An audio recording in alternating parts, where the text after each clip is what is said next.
नमस्कार मित्रांनो, नवीन एका व्हिडिओमध्ये तुमचं सहर्ष स्वागत आहे. तर आज भव्य दिव्य असाचा विषय घेणार आहे, तो म्हणजे आपल्या महाराष्ट्र केसरी कुस्त्याचं जंगी मैदान पुणे जिल्हा वाघोली येथे भव्य दिव्य असं पार पडत आहे. तर इथं फर्स्ट बक्षीस आहे ते म्हणजे फॉर्च्युनर. तर तुम्ही 3 ते 4 दिवस झाले गेले कुस्त्या बघत देखील असताल.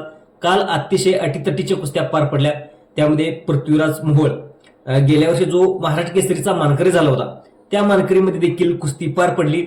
आणि जे माजी आमदार नारायणआबा पाटील यांचे जे पुतणे जय पाटील यांनी अतिशय धक्कादायक त्या गेल्या वर्षी जो महाराष्ट्र केसरीचा मानकरी होता पृथ्वीराज मोहोळ याचा अतिशय धक्कादायक पराभव करत त्यांनी देखील आज मॅट गटातून फायनलला ही घेतलेली आहे. आणि त्याच्यासोबत कुस्ती असणार आहे तो म्हणजे हर्षवर्धन नाशिकचा पैलवान हर्षवर्धन सदगीर हो त्याच्यासोबत लढत होणार आहे. अटीतटीची लढत होणार आहे. जी दुसरी लढत होणार आहे ते देखील काल देखील सिकंदर शेख म्हणजे संपूर्ण भारतातला ताईत तो म्हणजे सिकंदर शेख आणि त्याच्यासोबत असणार तो म्हणजे 605 तो म्हणजे महेंद्र गायकवाड. तर मित्रांनो, अतिशय अटीतटीची लढत माती गटातून देखील पाहायला मिळणार आहे. सिकंदरला देखील अतिशय चांगल्या प्रकारे अनुभव आहे आणि पाहायला गेलं तर महेंद्र गायकवाडला देखील अटीतटीचा ह्याच्या अगोदर 1 ते 2 वेळा म्हणजे ज्यावेळेस म्हणजे 2 ते 3 वर्षाच्या पाठीमागे ज्यावेळेस महाराष्ट्र केसरी स्पर्धा पार पडली होती तिथे देखील महेंद्र गायकवाड विरोध सिकंदर शेख कुस्ती झाली होती.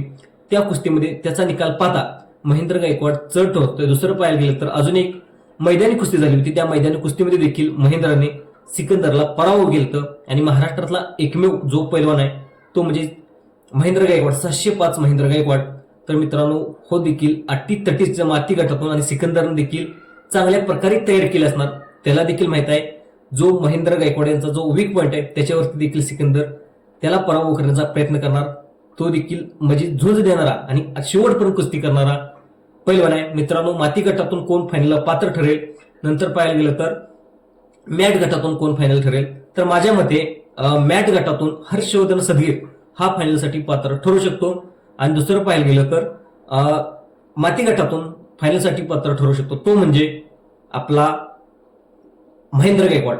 तर मित्रांनो, महेंद्र गायकवाड विरुद्ध फायनलला कुस्ती होईल ते म्हणजे महेंद्र गायकवाड विरुद्ध हर्षवर्धन सदगीर. आणि ह्या वर्षी आतापर्यंतचा परफॉर्मन्स पाहता तर असाच परफॉर्मन्स राहिला तर महाराष्ट्राचा आणि फॉर्च्युनरचा मानकरी ठरू शकतो तो म्हणजे नाशिकचा हर्षवर्धन सदगीर. तुम्हाला काय वाटतं आजचा आणि फॉर्च्युनरचा आणि महाराष्ट्र केसरी कोण होईल? तुमच्या प्रतिक्रिया कमेंट बॉक्समध्ये नोंदवायला विसरू नका. धन्यवाद.